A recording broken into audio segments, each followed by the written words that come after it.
Thank you once again for having us here today. This is the second section of a three-part series about the trilateral relationship between China, Japan, and South Korea.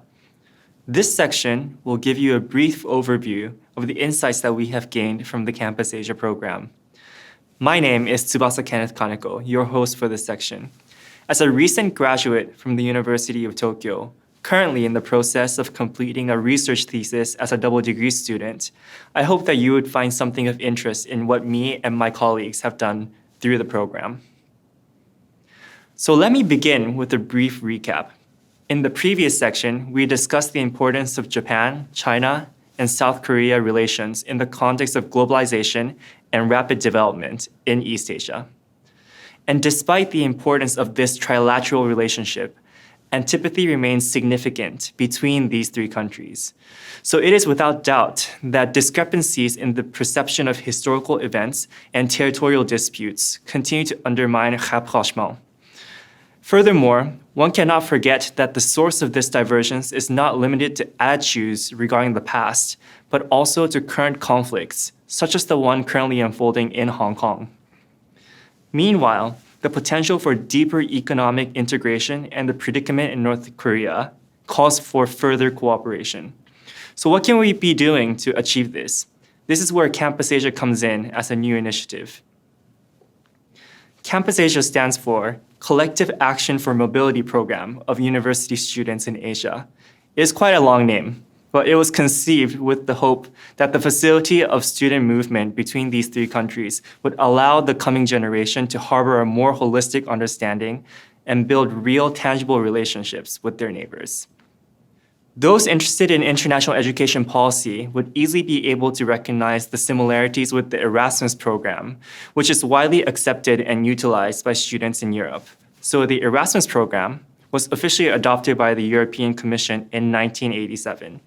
And this was utilized as the primary student exchange program in the European region.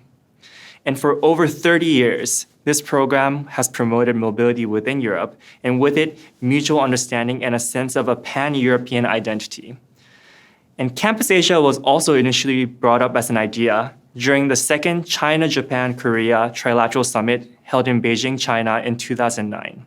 In turn, this trilateral summit was operating in tandem with the Asian Plus 3 Summit from 1999 as an official platform where these three countries can discuss opportunities for collaboration. So starting in 2007, the Trilateral Summit became a standalone event apart from the Asian Plus 3 Summit. And this Trilateral Summit was held regularly from 2007 until 2011, where these three countries saw an age of increased collaboration. And in addition to Campus Asia, the Trilateral Cooperation Secretariat, or what we also call TCS, came into being in 2011 as a symbol of sustained cooperation between these three countries. The Campus Asia initiative launched a trilateral pilot program in 2011, which consisted of 10 exchange programs between China, Japan, and Korea. And following this pilot program, the education ministers of the three countries expressed their interest to expand financial support for the Campus Asia program. And this was at the first Trilateral Education Ministers meeting in 2016. The second phase saw an expansion from 10 to 17 programs, with 9 new programs and 8 counting from the previous phase. The Campus Asia initiative offers both exchange programs as well as joint double degree programs that allows participants to receive degrees from more than one institution. For exchange programs without degree acquisition, the recommended period of exchange is at least 3 months, with many extending up to half a year. As for the requirements for double degree programs, as well as the composition of the curriculum, participating institutions have been given considerable liberty. Campus Asia also covers a vast array of academic disciplines, and this ranges from plant and environmental sciences to medical research, international studies, education, and visual arts.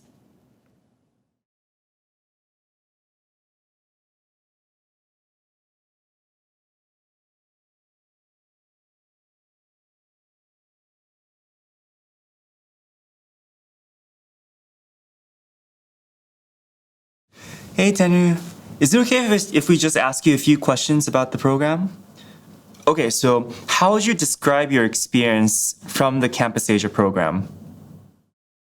Thanks to the Campus Asia program, I could study in the top-level universities in Japan, China, and Korea. Besides international relations, I could also study international organization, business, and languages. Through these classes in different fields, I could realize 3 countries' position and roles in the international, governmental, and civil society level. Besides class, we go on field trips every semester, and we live in the same dormitory. Through daily interaction and field trips, we are able to have a wide range of discussions. I came to understand diverse point of view towards pertinent global and East Asian issues. During my last field trip in Korea, we had an in-depth conversation about different policies of COVID-19 measurements, people's awareness, and actions regarding coronavirus. Not only serious topics, but we also share about our life and experience. I had so many memorable moments with the Campus Asia program. It was a valuable and meaningful program for me. And what were your expectations from this program, that you would say? When I was an undergraduate student, I had participated in Japan-China Korea Youth Forum organized by the United Nations Association. During the discussion with Chinese and Korean students, I felt the importance of conversation among youth.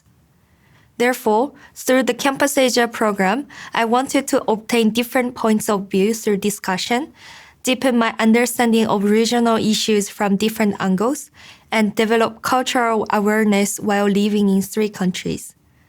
Besides, even though I wanted to do something between China and Japan because of my background, after participating in the JCK Youth Forum, I realized the importance of regional peace and development. Therefore, through the Campus Asia program, I expected to study and understand more regional issues in East Asia and discover more possibilities for East Asian countries to cooperate to enhance peace. Okay, so what was your impression of the other 2 countries throughout the program?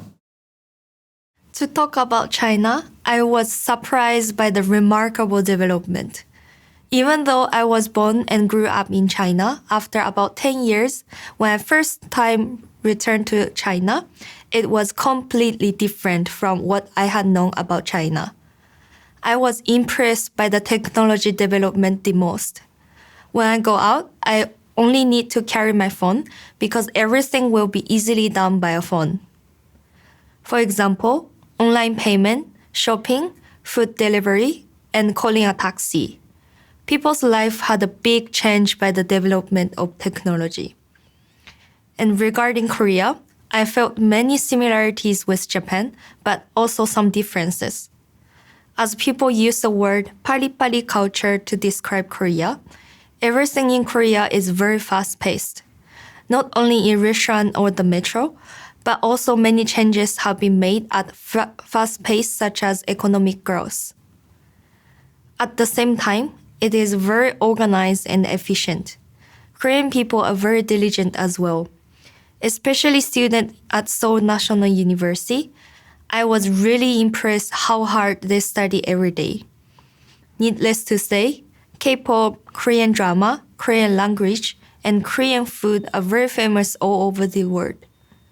Learning the Korean language and experience living in Korea helped me to understand the cultural and historical background. Okay, so one last question. How do you think you've changed the most through the program? Due to my background living in China when I was young, I struggled with my identity as a representative of Japan in discussing global issues. However, in the Campus Asia program, we all have various backgrounds, and some people have similar experience as me. Through the conversation, I realized I do not have to decide or only have one identity. I could have different identities depending on the situation. Now, my identity is a part of the Campus Asia family. When I talk about the Campus Asia program, I always describe Campus Asia as a family. It is because we live, eat, travel, share awareness and happiness, and always help each other. Through the Campus Asia program, I could obtain lifelong friends. Even though we have various backgrounds, we have similar vision about the future of East Asia. Through studying and living in all three countries, I could deepen my knowledge and gain different perspectives by understanding cultural and historical backgrounds. Instead of thinking of Japan, China, and Korea as separated countries, now I could see our country from a large perspective of East Asia. 国さんお世話になっております。So, why did you decide to work in Japan? Okay, so there are two reasons why I decided to work in Japan. The first reason was the summer internship at one of the Japanese commercial bank.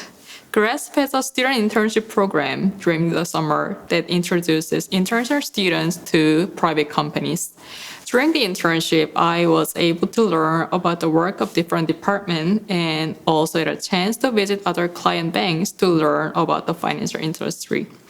It was an eye-opening experience to connect what we learned in the school to the real world and also to learn about the role of Japanese financial institutions from the experts. After the internship, I decided to switch my focus of study from international relations to finance and began to pursue a career in Japan. The second reason was that I wanted to stay in Japan longer to learn more about the country. 1 year was definitely not enough time to explore Japan. Being a GRASP student made life in Japan much easier by communicating most of part in English and surrounded by very international students. However, I wished to know more about the domestic part of Japan and also wanted to improve my Japanese skill as well. Thank you so much for your response. Another question would be, what kind of experiences from Campus Asia would you say was valuable to your current job? Okay, so GSIS, PKU, and GRASP curriculum varies amongst your universities, as you know. And while GSIS focus more on classes related to students' thesis topic, GRASP has more diverse choice of classes. And some students might already know what they want to do in the future, and some might not know what they want to focus. And Campus Asia was a great chance to try a new field and find out what I actually wanted to focus in terms of subject of study and also a career path. For me, being a Chinese area student major, I was able to try other than my major when I came to GRASP. And it let me try out an internship in a bank. And now I'm pursuing a career that I never thought that I would do before Campus Asia. And most importantly, without the support from the people I met during the Campus Asia, I wouldn't even able to try to find a job in Japan. And more than 2 years of experience in Korea, Japan, and China, it enhanced our academic knowledge. But the most valuable experience was creating a relationship with people who can share the same identity as Campus Asia. And I believe the companionship and shared experience are not only valuable for the current job, but it will continue to grow as we work in various fields across the world. As previously mentioned, the second phase of Campus Asia launched in 2016. In order to observe and assess the progress made by this program, a joint committee conducted a monitoring session from 2018 to 2019. The joint committee was composed of quality assurance agencies from the three countries, namely the Higher Education Evaluation Center of the Ministry of Education in China, the National Institution for Academic Degrees and University Evaluation in Japan, and the Korean Council for University Education in Korea. The monitoring process featured a unique structure, with participating quality assurance agencies leading the monitoring effort for entire programs instead of each quality assurance agency assuming the responsibility for its domestic institutions. This session was conducted based on a criteria of 5 general principles: the objectives and implementation, collaborative development of the academic program, student support. Added value of the collaborative program, which can also be termed as outcomes. And finally, continuous quality improvement. The results from the monitoring procedure were shared and confirmed by the Joint Monitoring Committee in September. All in all, over 100 good practices were identified, some of which are particularly noteworthy, as they were not identified in the past 2 monitoring activities. In terms of Criterion 1, objectives and implementation, inter- and intra-campus program committees were identified as excellent communication platforms between and within the participating universities, which enables Campus Asia programs to operate smoothly. In terms of Criterion 2, collaborative development of the academic program, some short-term workshops providing hands-on courses offer participating students an opportunity to gain practical knowledge from experts in various global companies and organizations based on well-managed campus industry collaboration programs. And this also gives the students an opportunity to travel and study in all 3 countries. With regards to Criterion 3, student support, student exchange and program transparency is promoted through the dissemination of information which utilize the program website and which also use the provision of pre-departure student support. In consideration of Criterion 4, added value of the collaborative program, the establishment of a smooth credit transfer system and the issuance of certificates of completion boosted the appeal of Campus Asia programs and enhanced the participating students' sense of gain. And finally, Criterion 5, continuous quality assurance. This criterion identified how effective review methodologies have been applied to facilitate Campus Asia programs to develop international collaborative academic programs with quality assurance. Of course, Campus Asia isn't supposed to be a one-size-fits-all solution that would somehow magically foster mutual understanding. We all know that the issue is a lot more complicated. This section will share some of the challenges that have been identified as we head into the 3rd phase of the Campus Asia initiative. While undeniably heavily influenced by the Erasmus program, the idea of Campus Asia has been pinned largely to economic rationale. This is especially true when pitched to policymakers of participating governments. Furthermore, it has become clear throughout the years that the participating countries of China, Japan, and South Korea have joined the program with varying motives as well as discrepant policies on international education cooperation. Consequently, Campus Asia must confront certain challenges in order for the full realization of its potential. For example, Yonezawa, Maslow, and Sugimura remind us that while Campus Asia provides the region with great potential for sustained stability, its existence in and of itself remains very dependent on national ideals and domestic political undercurrents. Furthermore, each country has similar yet different objectives when it comes to international education cooperation. For instance, although the enhancement of domestic universities' level of competitiveness is considered a key objective by the governments of both Japan and South Korea, Japan has placed a larger emphasis on supplementing skilled labor in its domestic labor market, while South Korea has also focused on preventing brain drain. Meanwhile, China has prioritized the adoption of new ideas and the enhancement of its own industries. Scholars such as Chun suggest that indeed the most critical issue for the success of Campus Asia would be for participating countries to consider Campus Asia as a long-term mechanism for regional cooperation rather than a program which is primarily aimed towards economic partnerships. This is very much easier said than done, especially in consideration of the aforementioned objectives that are harbored by the governments of these participating countries. Finally, there are also some logistical issues that Campus Asia must overcome. Perhaps most prominently, scholars such as Ho, Hill, K. Chen, V. Chen, and Tai have all noticed that different curriculum requirements and discrepancies in credit transfer schemes are central issues not just for organizing the program, but also for students themselves who could be left confused or required to complete a disproportionately large number of courses in such a short period of time. Such logistical issues could easily become a deterrent for potential students and faculty members who are interested in participating in this program. Therefore, the question as to how to coordinate these different credit transfer schemes, credits themselves, and these grading systems, while also simultaneously recognizing learning outcomes and ensuring high-quality education across countries becomes a major concern for those orchestrating Campus Asia.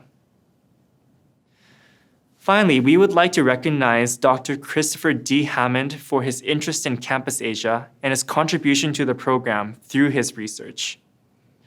His paper entitled Higher Education Regionalism Through the Campus Asia and A3 Foresight Programs allow the reader to gain a more comprehensive view of the objectives of Campus Asia and find invaluable suggestions for future advancements as participating students, faculty, government officials, and policymakers strive together to make the best out of this initiative. Once again, it is to no doubt that Campus Asia will not provide a quick solution regarding the issues both between and within the countries of South Korea, China, and Japan. It takes time for these initiatives to really take root. Nevertheless, we continue to believe that it can play a tremendous role in bringing about a fundamental transformation through mutual understanding as well as self-discovery. Ultimately, the goal is for us to learn to not only see beyond the flag and recognize the individuals and their stories that comprise each nation, but also to combine this sense of personal insight with each of our academic disciplines in order to create innovative solutions.